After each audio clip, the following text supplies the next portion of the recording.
everybody, I hope you're good today. Today is Monday, so we are starting off our Little Miss and Mr. Mem week, so there'll probably be maybe 1 to 2 stories a day-ish, possibly 3 if I can fit any in, but we are starting off with Mr. Jelly and the Pirates. Mr. Jelly is the most nervous person you will ever meet. The slightest thing will send him into a panic. Even the sound of the wind in the trees will make him bolt behind the sofa, quivering and shaking in fear. So as you can imagine, it takes Mr. Jelly a long time to pluck up enough courage to go on holiday. This year, Mr. Jelly went to Seatown. Mr. Jelly longed to join everyone playing in the sea, but he was too frightened. "Why don't you go for a swim?" suggested Mr. Lazy. "I'm too scared," admitted Mr. Jelly. "There might be nasty seaweed or a crab or a shark." "Well, why don't you go out in my dinghy?" replied Mr. Lazy. I might drift out to sea and never be found again," said Mr. Jelly, trembling at the thought. "No, you won't," said Mr. Lazy. "Not if I hold on to the rope." Mr. Jelly thought this over and decided to risk it. After a while, Mr. Jelly began to enjoy himself in the dinghy, but when he looked back, he discovered that he was a very long way from the beach. Mr. Lazy had fallen asleep and the rope had slipped through his fingers. "Oh help! Oh help! A wave is going to turn over the boat and I'm going to be swallowed by a whale!" shrieked Mr. Jelly, but he was too far away for anyone to hear him. Before long, the land disappeared and large black storm clouds gathered over the horizon. Thunder boomed and lightning crackled.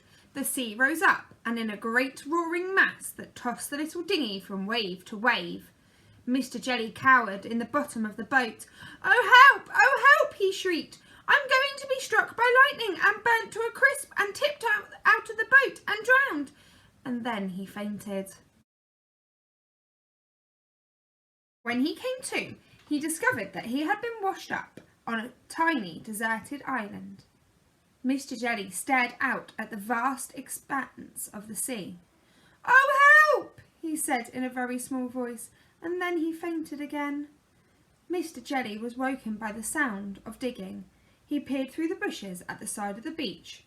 What he saw filled him with terror. 3 swashbuckling, ruthless-looking pirates were digging up a treasure chest. Mr. Jelly knew that he must not make a sound, but the more he tried not to make a sound, the more he wobbled and trembled in fear. And the more he wobbled and trembled, the more the bushes shook and rustled. So in a very short time, Mr. Jelly was found and set, quivering on the sand in front of the pirates. "Well, shiver my timbers, if he ain't just what we need," growled the pirate captain. "A cabin boy!" 3 pirates and their new cabin boy rowed out to their ship, anchored in the bay. Mr. Jelly shook and trembled and quivered in terror. The pirates, who prided themselves on their bravery, chuckled and laughed. They had never met anyone as nervous as Mr. Jelly, and over the following week they came to realise just how nervous Mr. Jelly really was. On the first day, the first inmate ordered Mr. Jelly up into the rigging to set the sail. "Oh help! Oh help!" shrieked Mr. Jelly. "It's so high up and I'm going to have to climb and I'll even be higher up and I'll get dizzy and I'll fall down into the sea and I'll be eaten by a shark." And then he fainted. Luckily, he had only climbed 2 rungs and the first mate caught him easily. "I'd never thought of that," murmured the first mate to himself. The next day, the quartermaster ordered Mr. Jelly to sharpen the cutlasses on the grinding stone. "Oh help! Oh help!" shrieked Mr. Jelly. "I'll make the cutlass very sharp and it will be so sharp that I will cut my finger and then I'll bleed and bleed and..." And then he fainted. "I'd never thought of that," mumbled the quartermaster to himself. On the third day, the gunner ordered Mr. Jelly to practice firing the cannon. "Oh help! Oh help!" shrieked Mr. Jelly. "I'll load the cannon and then I'll fire the cannon and the explosion will be so loud that I'll go deaf and then I won't be able to hit anything and then, well, you know what happened then. He fainted. Again. "I'd never thought of that," muttered the gunner to himself. And so it continued all week. Mr. Jelly even fainted when the cook ordered him to light the stove in the galley because he was afraid he would set the ship on fire.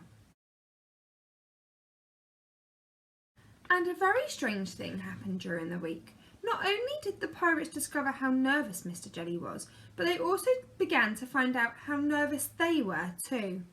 The more Mr. Jelly shrieked and fainted and quivered and quacked at what terrible accidents might happen, the more the pirates found themselves worrying.